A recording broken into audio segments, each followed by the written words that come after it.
¿Te imaginas conocer a una persona solo con una pequeña descripción de su vida? Qué aburrido sería, ¿verdad? Porque no sé si te ha pasado que cuando llegas a un lugar nuevo, a mí me pasaba mucho en la universidad, un lugar nuevo o una clase nueva, ¿qué es lo que primero que hacen los maestros? Una dinámica para que todos se presenten. Y tú dices, yo me llamo tal, imagínate que tú nada más conocieras a una persona por esa sola presentación. Yo me llamo Fernando, tengo 25 años, soy estudiante y ya. Sería muy aburrido conocer a una persona solo por lo que te dice, ¿verdad? E incluso hay personas que creen que ya conocen todo de una persona por lo que ven en su Facebook. Ajá, ahí dicen información, descripción, ¿no? Nació en la Ciudad de México, tiene 20 y tantos años, es soltero y ves sus fotos y con eso crees que ya se conocen, ¿verdad? Hay gente que incluso se enamora vía internet, ¿sí o no? Y creen que ya conocen todo de una persona. Pero eso, si tú pensaras que ya conoces a una persona solo por esa pequeña descripción, qué aburrido sería.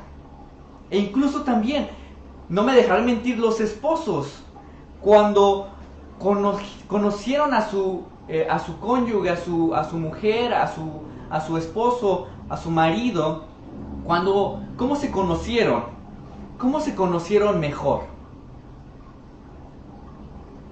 No se conocieron mejor diciéndole ella a él, ¿no? Yo soy un hombre trabajador, soy un hombre fiel, amoroso, porque muchos hombres pueden decir eso. ¿Y en verdad los conoces? Porque te digan eso. Le pregunto ahí a las esposas, ¿verdad? O incluso tú dirás, no, pues está este momento de noviazgo para conocerse mejor. Ajá. Y ahí ya conoces mejor a la persona. Pero, esposos, esposas, ¿ustedes conocieron mejor en el noviazgo a su marido, a su esposa? No, ¿verdad? ¿En dónde lo conocieron mucho mejor? Viviendo con él. Cuando se casaron y empezaron a vivir juntos. ¿Verdad? De la misma manera, hermanos, la mejor manera de conocer a Jesús no necesariamente es cuánto sabes de Jesús. ¿Cuánto sabes de esa persona? ¿Cuánto sabes de esa persona que tú has oído que es el Salvador? No, tú conoces mejor una persona o tú conoces mejor a la persona de Jesucristo viviéndolo. Es por eso que a lo largo de estas semanas hemos visto, ¿no? ¿Qué es vivir a Jesucristo? Y cómo el vivir a Jesucristo nos va a llevar a un cristianismo auténtico, verdadero. De eso hemos estado hablando, de hecho, hermanos, y eso es el cristianismo auténtico. Y en este versículo 21 también va a seguir confirmando y remarcando cómo es ser un cristiano auténtico. ¿Qué dice el versículo 21 donde estábamos leyendo, hermanos? Versículo 21 del capítulo 7. No todo el que me dice Señor, Señor, entrará ¿en dónde? En el reino de los cielos, sino el que hace la voluntad de mi Padre que está en los cielos. Ahora, en este punto, en donde Jesús dice estas cosas, evidentemente, hermanos, ya hay varios discípulos, no solo los 12, ya hay varios discípulos o varias personas que están siguiendo la huella de Jesús. De manera, hermanos, que imagínense ese grupo de personas diciéndole, te seguiremos a donde vayas, te seguiremos a donde quiera que tú nos digas, ahí estaremos, Jesús. Pero Jesús diría, ¿seguros? ¿Seguros que irán a donde quiera que vaya? Aunque pierdan sus trabajos, aunque ustedes pierdan la salud, aunque pierdan su libertad, ¿ustedes me seguirían? Y en eso, hermanos, ¿qué pasó? ¿No? Sorpresa, una pandemia, ¿no? Muchas de estas cosas, algunos ya la están viviendo. ¿Tú seguirías a Jesús aún con estas cosas? De hecho, hermanos, y de hecho mi ejemplo de esto, el hecho de mencionar estas cosas, no quiero decir que Jesús está haciendo o envió esto para saber quiénes son verdaderos cristianos y quiénes son falsos cristianos, como una distinción entre buenos y malos, en donde los buenos son los que tienen y continúan con fe, y los malos son los que no tienen ya fe en medio de situaciones adversas. A eso no me estoy refiriendo, y yo no estoy diciendo que esto que está enviando Dios sea para distinguir y hacer esa distinción, ¿verdad?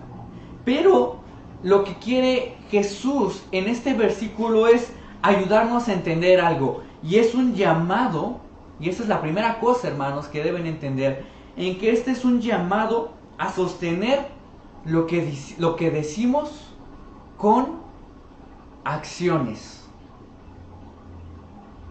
Es un llamado, repito, a sostener lo que decimos con acciones.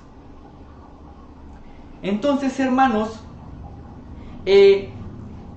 ¿por qué Jesús quiere esto? ¿Por qué Jesús nos llama a esto muy importante? Porque imagínense, hermanos, cuántas mentiras no están sostenidas por puras palabras. ¿Cuántas mentiras no están sostenidas por puras palabras, hermanos? Les voy a poner un ejemplo. ¿Cuántas jovencitas o jóvenes también, hombres, su novio o una persona que les gusta, les ha dicho que le aman mucho? Oye, yo te amo mucho, eres la luz de mis ojos, contigo solamente yo pienso en ti, solamente quiero estar contigo y demás, ¿no? Mucha palabrería, ¿verdad? Pero ¿cuántas de esas palabras en verdad son ciertas? ¿Cuántas de esas palabras en verdad son efectivas? Porque no importa lo que esté diciendo ese hombre o mujer en una relación, lo que ustedes quieran, no importa lo que esté diciendo, sino lo que esté haciendo, ¿verdad? No importa lo que esté diciendo, sino lo que está haciendo. Algo parecido quiere expresar aquí Jesús, y algo parecido es también con Dios. Dios no está diciendo, no es cuánto sabes de mí, no es cuánto sabes o conoces de mí, sino cuánto de eso lo llevas hacia ti. ¿Cuánto de esas cosas lo llevas hacia ti? La mayoría puede decirle a Dios, y es lo que está diciendo Jesús, la mayoría puede decirle a Dios, te amo, Dios, reconocer que Él es real, reconocer su poder. Yo reconozco que sí, hay un Dios todopoderoso, en verdad, sí, hay un Dios, pero mayores son, hermanos, mayores son los que viven tan cerca de Él, que lo sostienen no de palabra, sino con su vida. En pocas palabras, hermanos, vives con Él. ¿Por qué? Vives también para Él. Vives con Él, vives para Él. Entonces, hermanos, en estos momentos que estamos también viviendo, podemos relacionarlo en estos momentos que vivimos, en esta situación en donde sí perdimos nuestra libertad un poco, perdimos también, estamos expuestos a la cuestión de la salud, pero en estos momentos son una gran oportunidad para ir más allá del decir Señor, Señor. del decir, Señor, Señor, eres mi adoración. No, es una oportunidad para vivir eso, hermanos. Entonces, una vez entendido esto, hermanos, que Dios quiere que sostengamos nuestras palabras con nuestras acciones, vamos al siguiente versículo, ¿verdad? Ya lo entendimos. Sostén tus palabras con tu vivir en Cristo. Pero aquí hay una cosa, hermanos. Versículo 22. Muchos me dirán en aquel día, Señor, Señor, ¿no profetizamos en tu nombre? Y en tu nombre echamos fuera demonios. Y en tu nombre hicimos muchos milagros. Ahora, hermanos, no sé si ustedes notan algo raro aquí. Porque sí, Jesús dice que sus palabras se sostengan con sus acciones en Cristo, pero Jesús hace un señalamiento de estas acciones. Pero vamos paso a paso, hermanos. Dice aquí, aquel día, ¿cuál es ese día, hermanos? Muchos me dirán, aquel día, ¿cuál será ese día? Pues evidentemente hay que entenderlo, hermanos, como el día en donde dice que cuando entren en el reino de los cielos. Es decir, el versículo anterior nos remite en ese día, ¿verdad? Que habrá unos que no todos entrarán al reino de los cielos, que muchos dirán, Señor, Señor, pero no todos entrarán en el reino. Ese mismo día, el mismo día de la salvación, el mismo día en donde todos vamos a pasar el día del juicio, ese día muchos van a venir y van a decir delante de Dios. La gran mayoría va a decir, Señor, Señor. Ahí están las palabras, ¿verdad? Señor, Señor, como unas palabras. ¿Y qué quieren hacer? Confirmar con las acciones que hayamos dicho. Señor, Señor. ¿Y cómo lo confirman? No profetizamos en tu nombre. Con tres cosas. No profetizamos. No echamos demonios. Hicimos milagros. Y esto es bien interesante, por eso les digo, hermanos, muy interesante, pero a la vez un poco raro, porque Jesús nos llama a sostener nuestras palabras con acciones, pero lo que dice aquí Jesús, que aún con acciones, estas personas no pueden entrar. Aún con acciones, estas personas no pueden entrar al reino de los cielos. Ahora, ¿a qué se referirá, hermanos? Muchos podrían decir, bueno, es que estas acciones que ellos hacían eran falsas. Son acciones muy falsas. Por eso, Jesús las señala. Pero, ¿será así, hermanos? Porque cuando tú entiendes y te sumerges a estas acciones que Jesús señala, cuando tú entiendes por qué Jesús usa estas acciones, tiene un valor tan grande. ¿Qué acciones dijimos que eran, hermanos? Profetizar, echar demonios y hacer milagros. Y Jesús menciona estas tres con un propósito, hermanos. No solamente las agarró así de echar demonios, profetizar. ¿Por qué no también habló acerca de levantar a los muertos? No. Tiene un propósito estas tres que decidió el Señor Jesucristo usar. ¿Y cuál es ese propósito, hermanos? Dice aquí. Bueno, vamos a ir una por una. Vamos por profetizar. Ya habíamos entendido que era en el texto de la semana pasada que era un profeta, ¿verdad? Un profeta era un mensajero de Dios, es decir, recibió un mensaje directamente de Dios y lo expresaba ¿a dónde? Al pueblo de Israel. En el Antiguo Testamento lo vemos. Ya en el Nuevo Testamento muchos creen que este oficio, esta labor se pierde, pero aún así había varios profetas, habíamos dicho la semana pasada, ya había varios profetas, e incluso al que se le reconoció como uno de los profetas de los tiempos de Jesús, y que Jesús también lo reconoció. ¿Quién fue? ¿Se acuerdan? Juan el Bautista. Entonces, Juan el Bautista anunciaba la llegada de un Mesías, de un Salvador en el desierto. Él anunciaba a Jesús, y también Jesús anunciaba como una labor profética el reino de Dios. Y después, hermanos, nosotros ahora anunciamos su vida. Entonces podemos entender esto, hermanos, que Jesús tuvo una labor profética, fue un profeta también, pero también esta labor profética la tenemos todos nosotros, ¿verdad?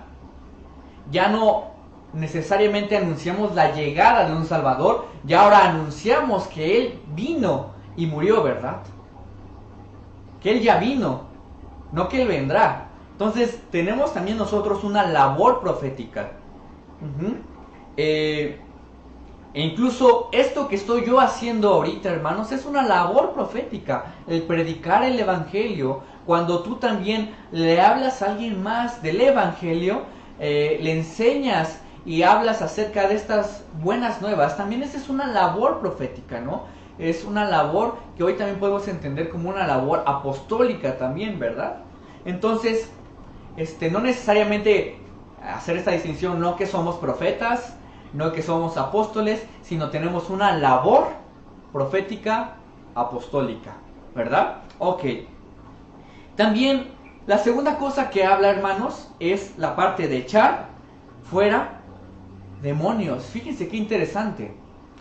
Dice, les reclama, ¿no? Ustedes, no, nosotros, ellos decían, nosotros echamos demonios, profetizamos, pero esta parte de echar demonios, hermanos, más allá de entenderlo como una cuestión de exorcismo que hoy se quiere volver a, o se quiere retomar o tomar, es que la acción de echar demonios en el Nuevo Testamento, tanto para los evangelistas, que son Mateo, Marcos y Lucas, era una expresión de la llegada del reino de Dios a la tierra. Ese era el signo, la forma en cómo el hecho de que Jesús estuviera en carne y en ese mismo momento en la tierra, va en contra de espíritus contrarios a su doctrina y le obedece, mostrando su poder y que Él está expresando la llegada del reino de Dios aquí a la tierra. Ahora, ¿los discípulos echaron demonios, hermanos? ¿También tenían los discípulos una cuestión de echar demonios? Bueno, la realidad es que sí. Incluso tú puedes ver en Hechos, capítulo 16, versículo 18, cómo Pablo, este apóstol, ¿verdad? También, por así decirlo, discípulo de Cristo, que no necesariamente vivió con él, pero lo llamó él mismo. Se puede ver cómo él saca también un demonio de una mujer, ¿verdad? Ahí tú puedes confirmarlo. Pero vemos que también aquí, tanto Jesús como sus apóstoles, ellos tenían esa relación, ¿verdad? Ellos también lo hacían. Y también la parte de hacer milagros. Ahora, esto es interesante porque los milagros tenían un propósito, hermanos. Los milagros tenían un propósito de ¿qué? De que el que los viera creyera en el nombre de Jesús. Y muchos que vieron milagros en los tiempos de Jesús, ¿qué hicieron? Creyeron en el Evangelio. Ahora, imagínate, los que hacían milagros. Tú podrías pensar, si los que solamente son meros espectadores creen, los que los hacen evidentemente son personas que creen, ¿verdad? Son verdaderos cristianos, verdaderos discípulos. Entonces, aquí podemos ver dos cosas interesantes, hermanos, con estas cosas que menciona Jesús. Es que esto lo hacían, estas tres cosas, en los tiempos de Jesús, ellos los hacían el hecho de echar demonios, el hecho de hacer milagros, el hecho de profetizar, lo hacían, pero también estas tres son algo que distinguen el ministerio de Jesús. ¿Sí? Esto es importante, hermanos, porque esas tres Jesús las escoge, porque es algo que identifica, es algo que identificaba en su ministerio. Por poner un ejemplo, hermanos, no sé si a ti te han hecho un parecido con la familia, ¿verdad? Hay hijos que tienen el cabello chino y como saben que tienen el cabello chino y dicen, este es hijo de tal persona, ¿verdad? Es algo que los distingue de sus padres, cabello chino. Hay personas que son güeras, blancas, ¿verdad? Y esa tonalidad de piel, dicen, este se parece a su papá, a su mamá. Son cosas rasgos que te distinguen de tu familia, ¿verdad? Lo mismo pasa aquí también con estas tres cosas que Jesús usa. Son cosas que incluso cuando las veían en otras personas decían, este es discípulo de Jesús. Este es un cristiano. Este caminó con Jesús. Son rasgos claves de un discípulo. Por eso Jesús las usa. Pero fíjense, aquí viene algo interesante, hermanos. Y algo fuerte. Versículo 23. Una vez que todos ellos dijeron, hicimos esto, nos identificamos, Jesús dice, entonces les declaré, nunca os conocí. Apartaos de mí, hacedores de maldad. Entonces, ¿por qué es algo tan fuerte, hermanos? ¿Por qué es algo tan fuerte? Porque fíjense esta declaración que está haciendo Jesús. Tus obras pueden ser idénticas a las de Jesús e incluso ser efectivas. Y aún así, no vivir con Jesús. Lo repito, hermano, tus obras pueden ser idénticas a las de Jesús. Incluso dar frutos, ser efectivas. Y aún así, no estar viviendo con Jesús.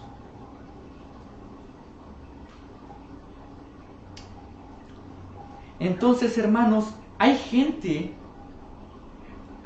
hermanos, que piensa que vive para Él, pero no reconoce a Dios. Y hay ejemplos incluso en la Biblia de esto, hermanos, de personas que se hacían decir a sí mismos seguidores de Dios, e incluso Dios los usaba, pero no vivían con Dios. Y les voy a poner, y les vamos a ir a un ejemplo. Podemos ir a Primera de Samuel, capítulo 3, del 8 al 9. Vamos a Primera de Samuel, hermanos, para ver un ejemplo. Hay varios ejemplos, pero este ejemplo es uno de los cuales yo luego estudiaba y me di cuenta de esto, hermanos. Fíjense, hay ejemplos, ¿verdad? Aquí vamos a ver en este pasaje, mientras ustedes lo escuchan, les explico o lo buscan. En este pasaje vamos a ver a dos personajes. Uno es Samuel y otro es Elí. Elí era un sacerdote, un levita que se dedicaba a cuidar el templo, que se dedicaba a hacer los sacrificios en el templo para Israel. Era un sacerdote que le servía a Dios. Pero, ¿qué más? ¿Qué más pasa? Este está Elí y está también Samuel. Samuel aquí era muy pequeño, era un niño. Y este niño fue entregado desde muy pequeño por su madre para servir en el templo. Fue entregado y él está aquí, ¿verdad? Ahora, lo interesante de esto es que Elí, a pesar de que era un sacerdote, a pesar de que era un hombre de Dios, este hombre incluso hacía ojos ciegos a las actitudes que tenían sus hijos. Sus hijos usaban y hacían del templo un lugar horrible. ¿De qué forma, hermanos? El templo, ellos metían a mujeres e incluso dice ahí la escritura que tenían relaciones con mujeres dentro del templo, que incluso robaban de las ofrendas del templo. Y Elí, su padre, no hizo nada, no les dijo nada. Es por eso que Dios decide llamar a un nuevo sacerdote. Dios decide más bien llamar a un profeta. Si era un profeta, el cual iba a llevar a su pueblo a un mejor caminar. Y esa es la historia, ¿no? De Elí. Vemos cómo Elí tenía este corazón, un corazón alejado de Dios. Pero fíjense, ¿qué pasa en este momento de la escritura? Les dije, primera de Samuel 3, del 8 al 9. Dice, Jehová pues llamó la tercera vez a Samuel. Él era un niño aquí. Llamó la tercera vez a Samuel y él se levantó y vino a Elí, este sacerdote que decíamos, y dijo, heme aquí, ¿para qué me has llamado? Samuel creía que Elí lo estaba llamando, pero en realidad era Dios. Y dijo entonces, entendió Elí que Jehová llamaba al joven. Y dijo Elí a Samuel, ve y acuéstate, y si te llamare, dirás, habla Jehová, porque tu siervo oye. Habla Jehová, porque tu siervo oye. Así se fue Samuel y se acostó en su lugar. Vino Jehová, se paró y llamó como las otras veces a Samuel. Samuel, Samuel. Entonces Samuel dijo, habla, porque tu siervo oye. Como verán, hermanos, a pesar de que Elí llevaba una vida o no hacía nada para que esa actitud de ser siervo de Dios se reflejara en su vivir, aconseja bien a Samuel, ¿verdad? Lo aconseja bien. Y también que lo aconseja, que incluso le dice, y él discierne, este niño está escuchando a Dios, porque ya van 3 veces que viene. Y le dice Elí a Samuel, cuando te llame dile, heme aquí, ¿para qué me has llamado? Le aconsejó bien, le usó bien, a pesar de que él en su corazón, Elí en su corazón, no vivía para Dios. Entonces, hermanos, podemos ver que Jesús lo que hace es este señalamiento, hermanos. Dios no quiere obras. Ni siquiera obras idénticas a las de Jesús, si tu corazón no es íntegro. Lo repito una vez más, hermanos. Dios no quiere obras idénticas incluso a la de Jesús. Él quiere corazones íntegros.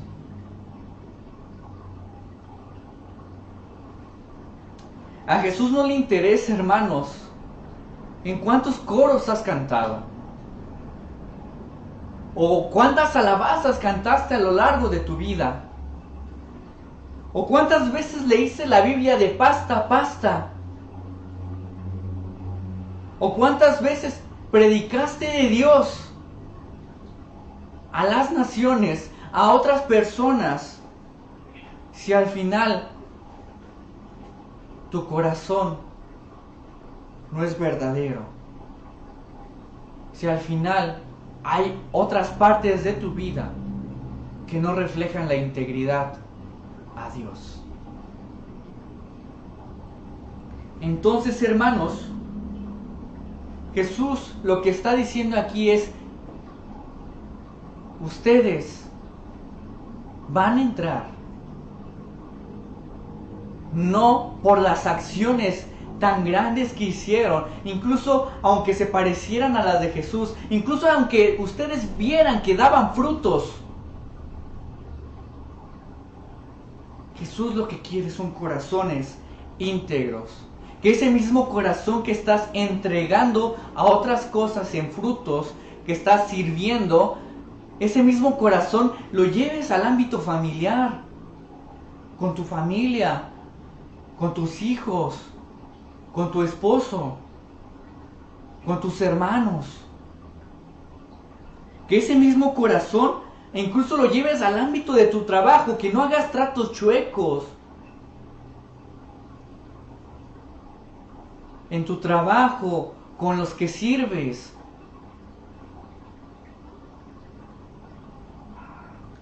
Jesús le interesa más eso.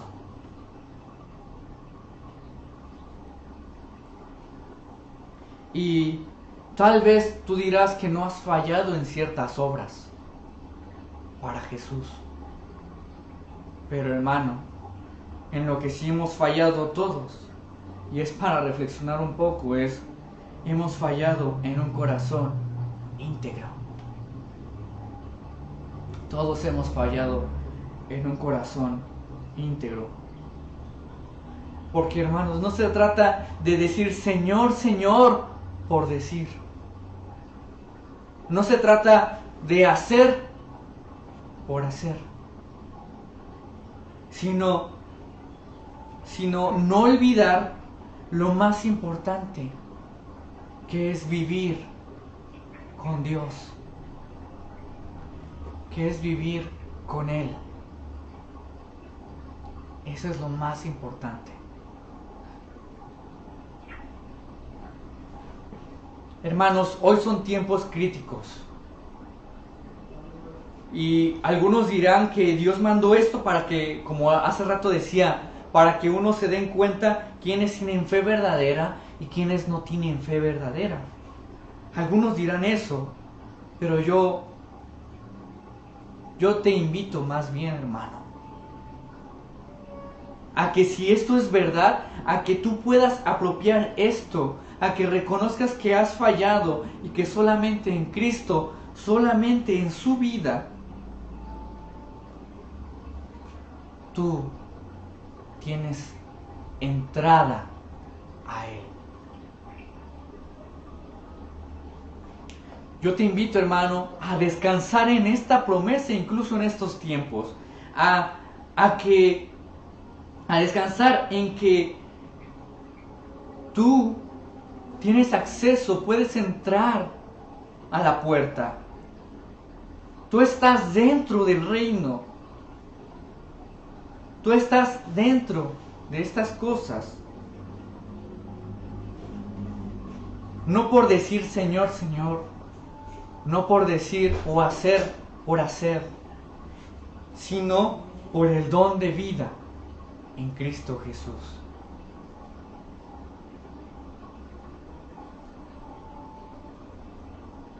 Y eso nos da un gran descanso, hermanos, porque ya no se trata de ti, se trata de Jesús y lo que Él hizo en la cruz del Calvario por cada uno de nosotros. Porque Él nos dio el don de vida. Y por eso solamente podemos vivir con Él.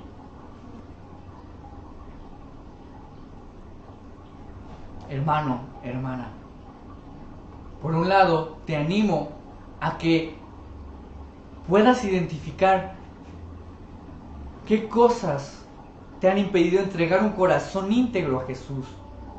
Pero por otro lado también te invito a que descanses en esta gran promesa.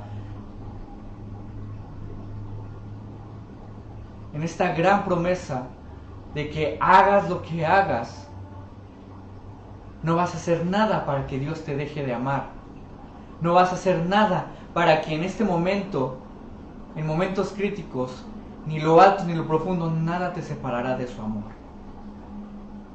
Descansa en esa gran y sublime promesa, porque en Cristo hay salvación y vida eterna. Vamos a orar, hermanos. Padre, te doy muchas gracias, Señor, por esta oportunidad que nos permites tener de reconocer, Señor, que tú, más allá de buscar obras idénticas a las tuyas, más allá de que tú quieras solamente palabras de adoración a ti, tú quieres corazones íntegros, corazones que en todo su vivir reflejen ese amor hacia ti, Padre. Te pido por cada uno de mis hermanos, Señor, cada uno de ellos que están en este momento delante de ti, que les ayudes a ver dentro de sí, dentro de su persona, qué necesitan, en qué cosas no han entregado totalmente su corazón, Señor. Que no digan que te conocen más, Señor, porque hacen lo mismo que tú, Señor. No, sino porque han entregado su corazón, todo su corazón a ti, Padre. Y aunque en momentos como estos críticos, en donde nuestra fe se vea aplastada, puedan aún levantarse y decir: nada me separará, ni siquiera lo que yo hago, del amor en Cristo Jesús. Y responder, Padre, todos responder con fe, con mayor entrega al Evangelio que tú nos has dado. Porque nadie respondió con mayor entrega sino solamente tú, Padre. Solamente en Cristo Jesús vimos que la mayor entrega se dio en ti. Gracias, Señor.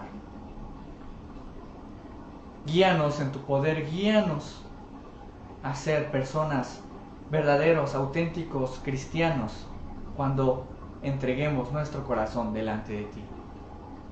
Amado Padre, oramos por estas cosas en Cristo Jesús. Amén.